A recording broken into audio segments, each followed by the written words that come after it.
महादेव भगवान अल्लाह खुदा ईश आदि नाम एक ही शक्ति के हैं।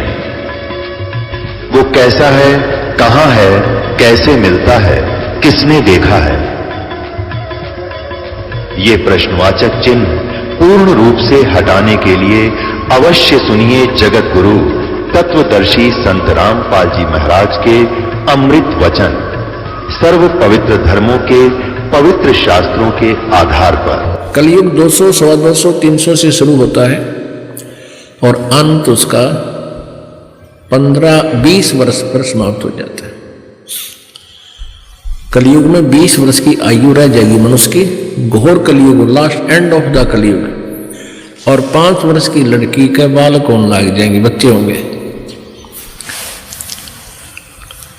और 15 वर्ष की आयु में सभी मृत्यु को प्राप्त, लगभग मृत्यु को प्राप्त हो जाएंगे। जैसे आजकल 75 वर्ष, 80 वर्ष मुश्किल से मनुष्य जीता है, तो उसमें ऐसा होगा कि 20 वर्ष की उम्र होगी और 15 वर्ष की उम्र में तकरीबन मृत्यु को प्राप्त हो दिया करेंगे। तो 15 वर्ष में युवा भी हो लेंगे, संतान भी हो लेगी और मर भी लेंगे। तो वो 15-20 वर्ष भी घने दिखा करेंगे। जैसे अब हम सोच रहे हैं 100 वर्ष, जैसे आज जिन बच्चों की उम्र 20-22 वर्ष की है, वो उनको कोई यूं कह देते भाई तेरी उम्र 80 साल है, कोई हाथ दिखा दे, खुश होता है 80 साल है, बहुत तेरी है। और जब 80 के निकट आवे है, जब ने सोचे भगवान 10 से 1 वर्ष और हो जाए, यदि शरीर स्वस्थ है, अस्वस्थ तो फिर नहीं कहता मेरे जीवन रहने हो गए भगवान, ठीक ठाक मर भी सक जाऊं पर दुखी ना हो, मतलब मरने की भी अटकल लानी पड़ती है। लेकिन ये सोचने से नहीं, ये परमात्मा की भक्ति से, परमात्मा की कृपा से ही बुढ़ापा भी ठीक जीव का रहता है। और उसके लिए हमने पहले से ही प्रयत्न करना पड़ेगा, क्योंकि हमारे काल ने सारी ऐसी व्यवस्थाएं कर रखी है, एक विशेष धारणा बना रखी है आम आदमी में। जैसे हमारे यहाँ छोटे छोटे बच्चे भी नाम ले लेते हैं। हम 3 वर्ष बच्चा जब बोलने लग जाता है, उसको प्रथम मंत्र प्रदान कर देते हैं और दूसरा मंत्र सतनाम 10 वर्ष की आयु का जब हो जाता है दे देते, क्योंकि फिर वो श्वास की क्रिया को अच्छी तरह करने योग्य हो जाता है। और आम धारणा क्या है, जैसे कोई 40 वर्ष का बच्चा है, 20 वर्ष का है, 15 वर्ष का है, 25 वर्ष का है, लड़का या लड़की, और उसको कोई गांव वाला यूं कहता है, गांव वाले से कहता है नाम ले रहा हूं, होता है ले अभी कोई नाम लेने का टाइम था तेरा, भक्ति तो बुढ़ापे में करा गए।